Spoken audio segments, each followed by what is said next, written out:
Bonjour à tous, merci de rester fidèles à TATV pour vous informer. Bienvenue dans ce 12 heures. Ouverture ce mercredi d'un atelier de formation axé sur le renforcement des capacités des membres du comité national de pilotage de la réforme du secteur de la sécurité à Conakry.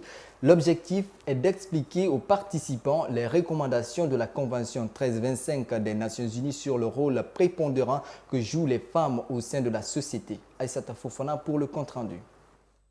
Donner plus de poids aux femmes dans les instances de prise de décision au niveau des hautes sphères, comme celle du secteur de la sécurité, tel est l'objectif de cet atelier de formation initié par le ministère de l'Intérieur en collaboration avec le programme des Nations Unies pour le développement. L'importance des femmes est évidente pour les membres de la société guinéenne. Il est clair pour l'observateur averti que toute stratégie de réforme ou de développement qui ne mobilise pas l'importance et les structures sociales des femmes est vouée à l'échec. Selon les statistiques dressées par cette institution, l'effectif des femmes est nettement moins nombreux que pour celui des hommes. Une situation qui pousse le directeur pays PNUD de la Guinée à interpeller les cadres des services de sécurité à plus prendre en compte la dimension genre. Les proportions de femmes dans les effectifs des forces de défense et de sécurité sont respectivement de 6% dans l'armée, 15% dans la gendarmerie, 22,6% dans la police et la protection civile et 18% dans la justice. Permettez-moi donc d'inviter ici et maintenant, au regard de ces quelques statistiques, d'inviter, dis-je, les services d'inspection au niveau des forces de défense et de sécurité à se servir de leur pouvoir de contrôle pour s'assurer que les lois et politiques de sécurité sont appliquées au bénéfice de toute la population, y compris la composante femme, membre des forces de défense et de sécurité.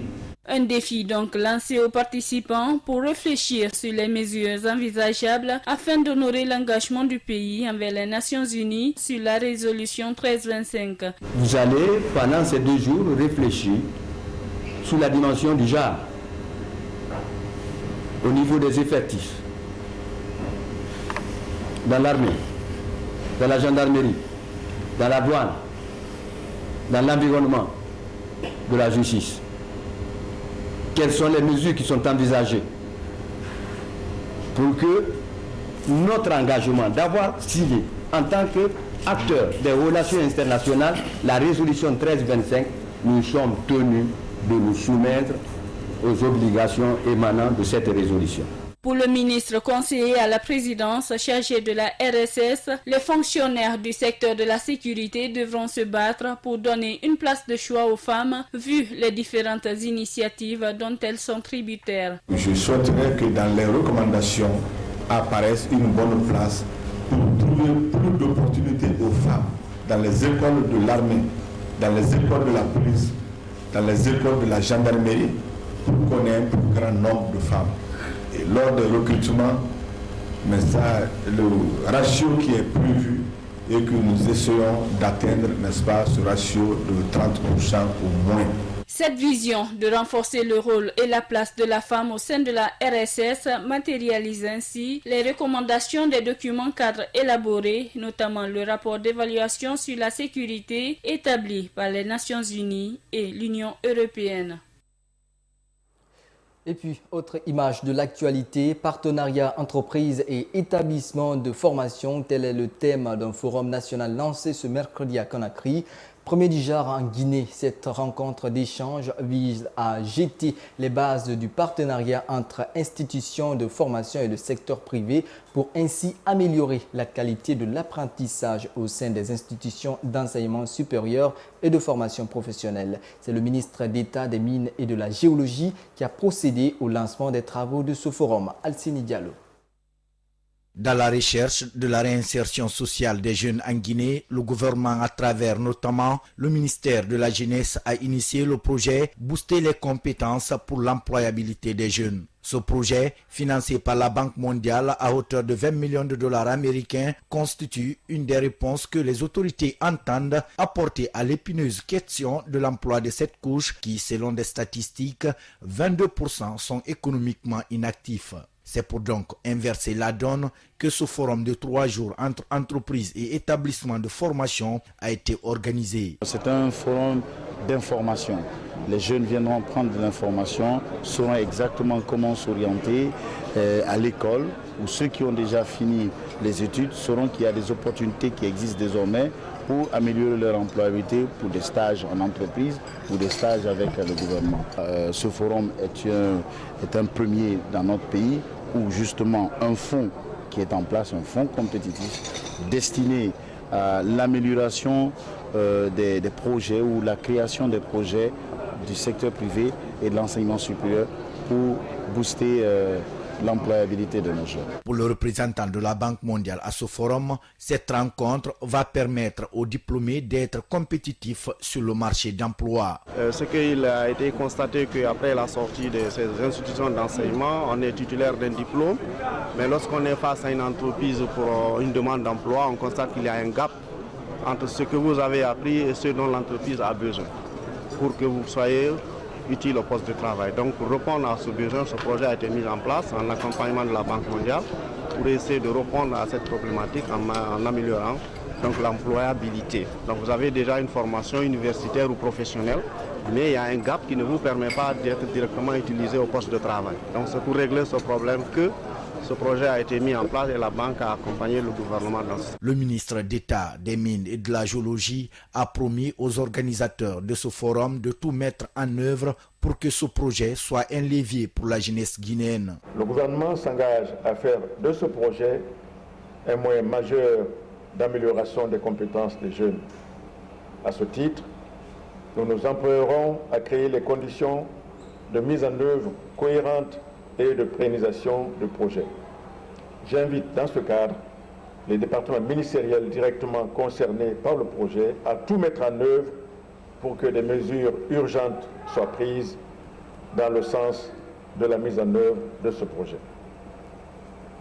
Pour conclure, je voudrais inviter les participants au forum à imaginer, sur la base de l'expérience des pays amis, des stratégies de partenariat afin que les établissements puissent très rapidement proposer des programmes de formation susceptibles d'être financés par le fonds compétitif.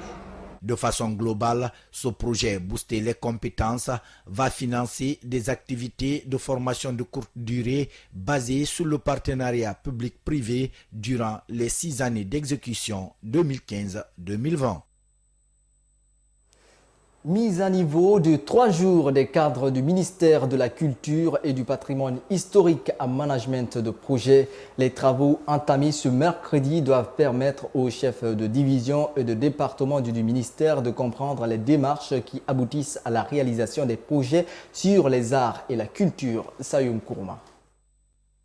La Guinée, dans la perspective de la réforme et de la modernisation de son administration publique. Des cadres du ministère de la Culture et du Patrimoine historique ne semblent pas en reste de la démarche. Ce mercredi, un atelier de formation est initié sous le thème « Management des projets et gestion axée sur les résultats ».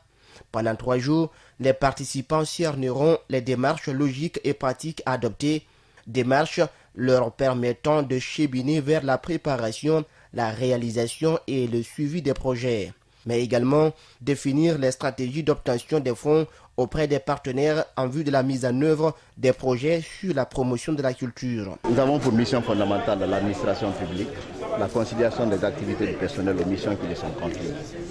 Et ces résultats sont constatés lorsque nous procédons à l'évaluation de la performance des services. Mais les recommandations et conclusions tirées de ces évaluations, on constate les écarts considérables entre ce qui doit être fait et ce qui est fait. Pour remédier ces déficits, nous procédons directement à la formation des gens conformément aux thèmes qui sont adéquats à leur mission. C'est dans ces cadres que nous avons constaté pour le cas spécifique du ministère de la Culture un thème basé sur le management des projets et gestion axée sur les résultats, pour permettre aux cadres d'initier des projets d'intervention, les transformer en objectifs et enclencher les démarches nécessaires pour l'obtention des fonds et financements, afin de combler le déficit que nous constatons souvent au sein de notre ministère. C'est dans ces cadres que j'ai élaboré cette initiative. Les défis à relever pour atteindre cet objectif sont immenses. Des défis allant à intégrer au sein du département de la culture et du patrimoine historique des outils nécessaires pour la bonne gestion d'une administration axée sur la performance pour le bien-être de la culture guinéenne. Ça va représenter la qualification des cadres et acteurs culturels au ministère de la Culture. Vous savez, c'est un point d'honneur que nous faisons sur la formation. Et c'est la formation qui permet à une institution de se qualifier, de se perfectionner. Et si aujourd'hui le DRH, la Direction des ressources humaines, a pu élaborer ce programme de formation et qu'on commence la formation aujourd'hui, je ne peux que m'en réjouir. Comme c'est les obligations de résultat, j'espère qu'au sortir de cette formation, il y aura une certaine amélioration dans le cadre du travail, dans le cadre de la mise en œuvre des projets que nous avons au ministère de la Culture. Après ces 3 jours de formation sur le renforcement des capacités des chefs de division et de département, le ministère entend former d'autres cadres sur la quinzaine artistique régionale qui aura lieu les 3, 4 et 5 septembre prochains. Chérif Diallo, le journaliste de Hadafo Média, toujours introuvable. L'enquête ouverte par les autorités ne donne pour le moment pas grand-chose. Après plus de 10 jours sans signe de vie, l'inquiétude grandit dans sa famille mais aussi dans son lieu de travail. Les hommes de médias ont d'ailleurs marché ce mercredi pour demander aux autorités d'accélérer les enquêtes. Le film des événements, c'est dans ce grand format signé Salou Yomboulou.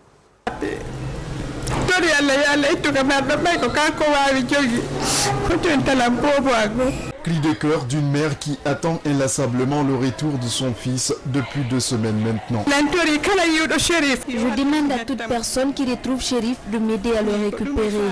Que Dieu me rende Chérif en vie.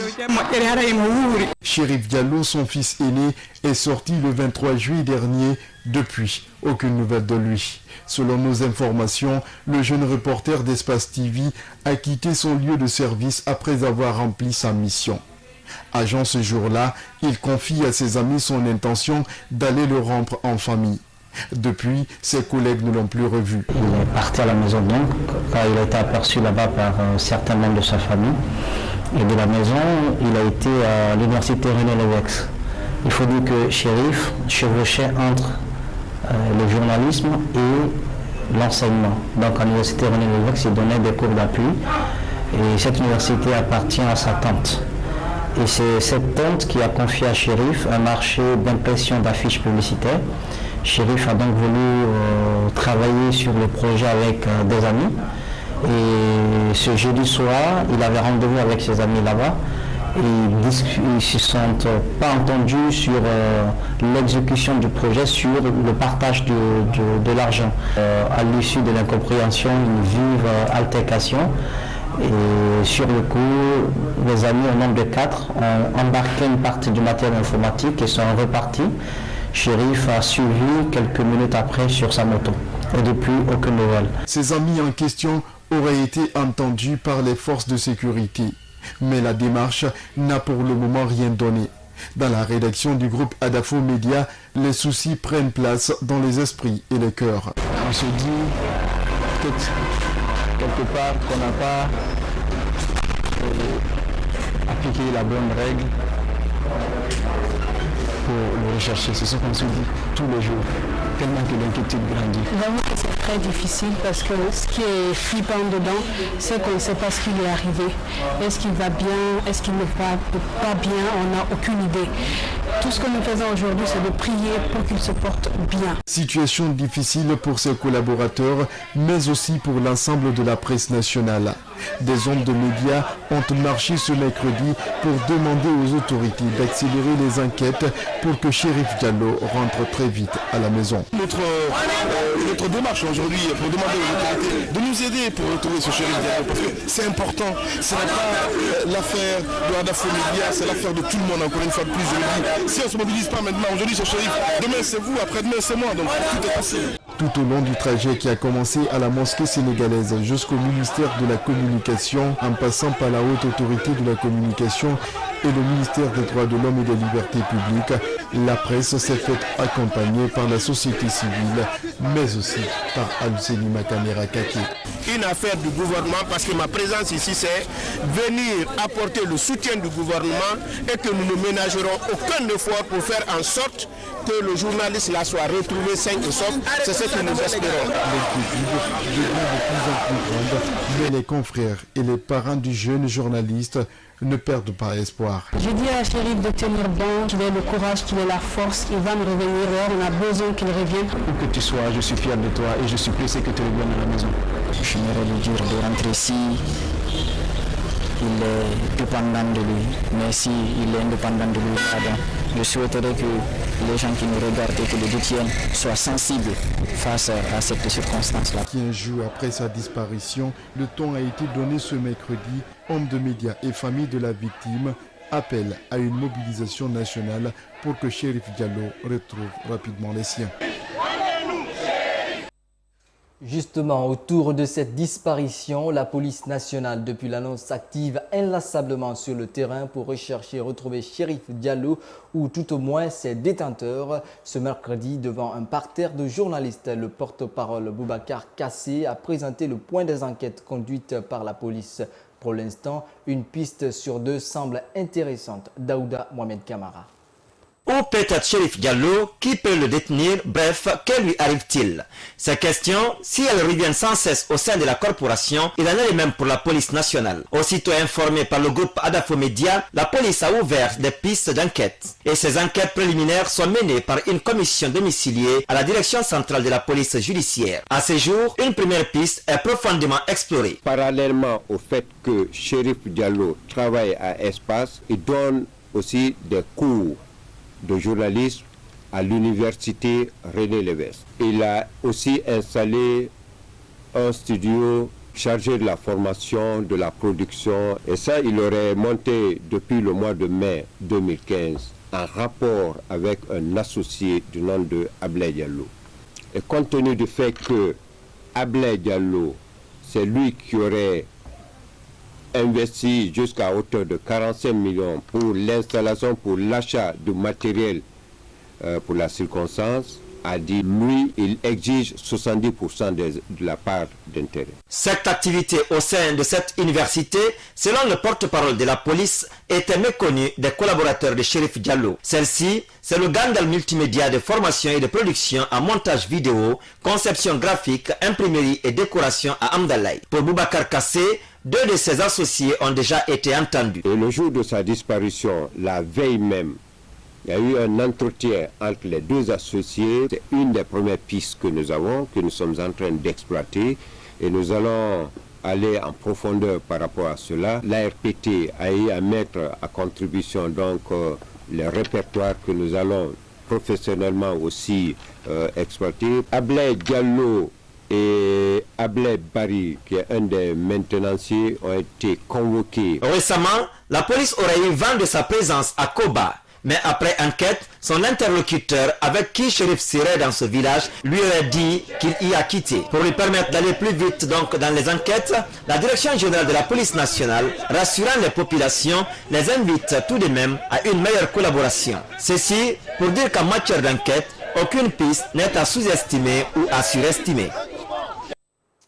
Et puis, l'effectif de la police et du commissariat spécial de l'aéroport international Conakry-Bessia a été revu à la baisse. Désormais, 88 éléments dont l'ensemble devront assurer la sécurité de l'endroit. C'est une décision des autorités guinéennes qui vise à respecter les règles de l'Organisation de l'aviation civile internationale OACI. Les explications avec Alpha Omar Diallo.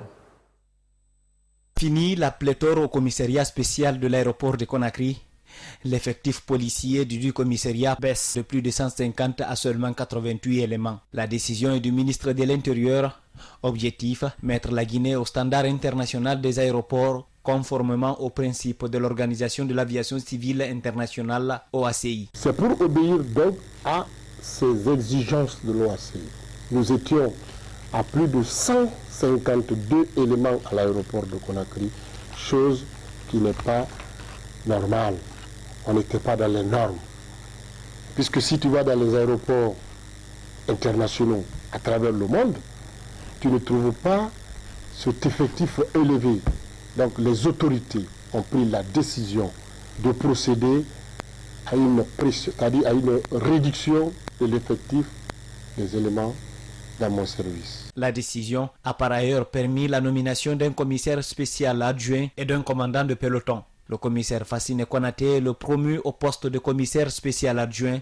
L'homme dit bien connaître l'aéroport international de Conakry et s'engage à loyalement travailler grâce à l'appui des collaborateurs. Je travaille ici, d'abord au compte des services de renseignement, depuis plus de combien d'années, je ne sais pas. Donc, quand je suis nommé aujourd'hui commissaire adjoint, vraiment, c'est une fierté pour moi et je compte faire beaucoup. Les policiers qui n'ont pas été retenus par l'acte du ministre Mahmoud Cissé vont être mis à la disposition de la direction centrale de la police de l'air et des frontières. Ils pourraient être dispatchés dans d'autres services.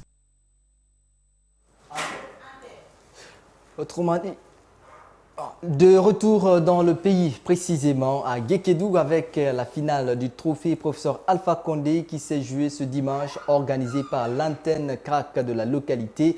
Malik Sankon, président du collectif pour la réélection en 2015 d'Alpha Condé, a effectué le déplacement pour assister à cette rencontre sportive. Soirée Boubacar pour le reportage. Le collectif pour la réélection du professeur Alpha Condé multiplie ses offensives de séduction sur le terrain. Après les 5 communes de Conakry, le fondateur du CRAC Malik Sankon a déposé ses valises en région forestière. Objectif, mobiliser davantage les militants et sympathisants et d'autres indécis afin que le RPG Arc-en-Ciel remporte le scrutin présidentiel du 11 octobre prochain dès le premier tour. Kissidougou, première étape de cette tournée. Dans cette ville, l'accueil a été chaleureux et le bureau préfectoral du CRAC y a été mis en place. Les membres de cette antenne promettent au président de la République de le plébisciter en 2015. À Kissidougou, les dés sont jetés et nous sommes sûrs que ce n'est pas le résultat qui sortira des urnes le 11 octobre à Kissidougou que vous saurez que l'engagement est fait, que vous saurez que les Kissidoukas sont reconnaissants, que celui qui travaille bien est récompensé pour son beau travail. De Kissidougou, destination Guéguédou pour la finale du tournoi de football doté du professeur Alpha Condé, une compétition organisée par le CRAC de la localité. Et c'est la formation de Koundou qui a eu raison sur l'équipe communale de Guéguédou au tir au but. Ici, le CRAC commence déjà à puiser dans l'électorat de l'opposition. Vous savez, quand j'ai quitté le RDIC, beaucoup disaient que c'était faux, c'était faux. Pour faire pour prouver au monde, à la population de Guéguédou, il fallait que j'organise ce tournoi. Je suis allé voir le représentant du CRAC à Conakry, il m'a donné tous les moyens et vous avez vu ce qui s'est passé ce soir au terrain. Ce qui m'a surtout motivé, le professeur Alpha Condé a commencé des actions. Il faudrait, j'insiste là-dessus, lui donner le temps nécessaire pour continuer. Et ce temps-là, c'est le 11 octobre 2015, il va être réélu en un coup KO à Guéguédou. Satisfait de la mobilisation carnavalex à Guéguédou, Malik Sankon n'entend plus s'asseoir sauf après la réélection du professeur Alpha Condé. Je ne suis pas un animateur politique comme ceux qui le font à travers Conakry ou ailleurs. Je suis un combattant, je suis un militant. Je travaille sur le terrain. Au lieu que les gens se lancent dans les intrigues, dans des bêtises, ils n'ont qu'à aider le professeur en allant labourer le terrain. C'est ça la politique. La politique ne se fait pas dans les salons, sous les climatiseurs ou dans les intrigues. La politique se fait sur le terrain. Moi, Malik Sankon, je suis un combattant pour la démocratie, un combattant pour la réélection du professeur Alpha Condé. Que ça plaise ou pas, le CRAC continuera son chemin et Inch'Allah, le 11 octobre, le professeur Alpha sera réélu. Cette visite de Malik Sankon dans la ville de Tiendena Dembadounou a été sanctionnée par une rencontre technique avec les représentants de tous les mouvements de soutien au RPG Arc-en-Ciel. C'est la fin de ce journal à tous. Merci de l'avoir suivi et bonne suite de programmes en compagnie de TATV.